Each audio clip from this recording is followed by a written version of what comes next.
रीवा से बड़ी खबर है लोकसभा चुनाव को लेकर। क्या है इस बार की रीवा की रणनीति? बात की जाए अगर लोकसभा सीट रीवा में, एक सीट प्रत्याशी अनेक, लेकिन वो सारी दुविधाएं दूर हो चुकी हैं। रीवा में पैनल जा चुका है भाजपा में, लेकिन अभी भी दो तीन नामों पर मंथन होना आवश्यक है।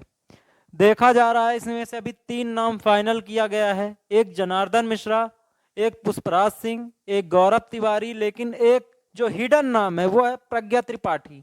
अब बात की जाए कि इन तीनों में से बीजेपी किसे टिकट देगी या इन चारों में से बीजेपी किसे टिकट देगी, तो बात की जाए तो फैक्टर देखा जा रहा था कि कहां से कैसा फैक्टर लग रहा है। तो बात करते हैं, शुरुआत करते हैं पुष्पराज सिंह से। जेपी नड्डा से डायरेक्ट कनेक्शन है इनके, महाराजा पुष्पराज सिंह जी का डायरेक्ट कनेक्शन है जेपी नड्डा जी से, तो कहीं ना कहीं ये एक फैक्टर टिकट उनकी तरफ जाने का इशारा करता है या संकेत करता है। वहीं अगर बात करें गौरव तिवारी, एक युवा चेहरा है, नया चेहरा है, ऐसे में यह कयास लगाए जा सकते हैं कि इनको भी टिकट मिल सकती है। प्रेजेंट सांसद जनार्दन मिश्रा जो लगातार 2 पंचवर्षीय सांसद रह चुके हैं, उनको भी टिकट में कहीं ना कहीं उनका नाम पैनल में सबसे ऊपर जाएगा, क्योंकि सांसद हैं, प्रेजेंट में भी वो सांसद हैं, पिछले 2 पंचवर्षीय सांसद रह चुके हैं। कार्यों की बात की जाए तो कार्य भी कुछ कराए हैं। बाकी जनता में चर्चित रहे चेहरा है, जनार्दन मिश्रा को बच्चा बच्चा भी जानता है। एक फैक्टर लेके चले तो कहीं ना कहीं टिकट की दावेदारी में इनका नाम भी टॉप पर है।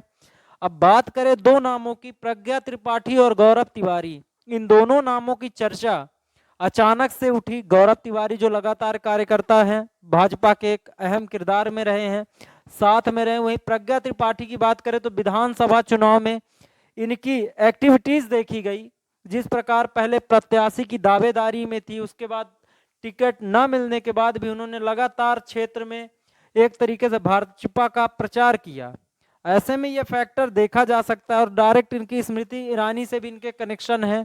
तो कहीं ना कहीं सूत्रों के आधार पर यह बात की जा रही, कहीं ना कहीं प्रज्ञा त्रिपाठी का भी एक बेस मजबूत दिख रहा है टिकट को लेकर।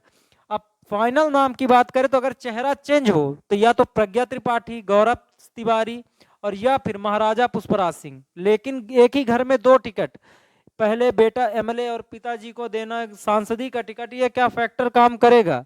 हालांकि पहले बीजेपी में कई नियम बने कि इस उम्र के बाद नहीं दिया जाएगा टिकट, लेकिन नागेंद्र सिंह जी को विधानसभा में टिकट दी गई गुड़ से। तो ऐसे में इस फैक्टर को कहीं साइड में रखकर ये कहीं ना कहीं ये फैक्टर लग सकता है कि पहचान के दम पर, क्योंकि जेपी नड्डा राष्ट्रीय अध्यक्ष हैं, तो इनके आधार पर एक फैक्टर ये भी कहता है कि इनको टिकट मिलना चाहिए।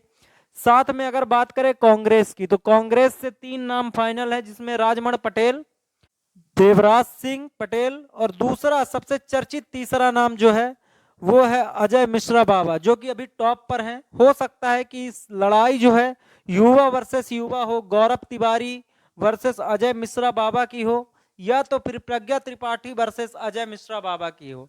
कांग्रेस से बाबा का नाम सबसे ज्यादा चर्चित है।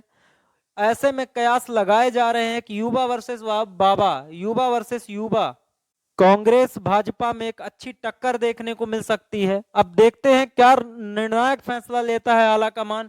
कांग्रेस वर्सेस भाजपा के एक अहम चुनाव है। हालांकि लहर मोदी लहर है, राम मंदिर लहर है, ज्ञान पापी लहर है। ऐसे में कहीं ना कहीं कांग्रेस के लिए एक संघर्ष है, लेकिन लहरों से डरकर नौका पार नहीं होती और कोशिश करने वालों की कभी हार नहीं होती। तो ऐसे में कांग्रेस कोशिश करे, एक मुद्दा लेकर कोशिश करने की कहीं ना कहीं उम्मीद है। अब कितना संघर्षमय होता है ये चुनाव, ये देखने को लगता है, देखने को मिलेगा। जल्दी आपको पूरी अपडेट देंगे, तब तक के लिए हमारे चैनल को लाइक कीजिए, शेयर कीजिए।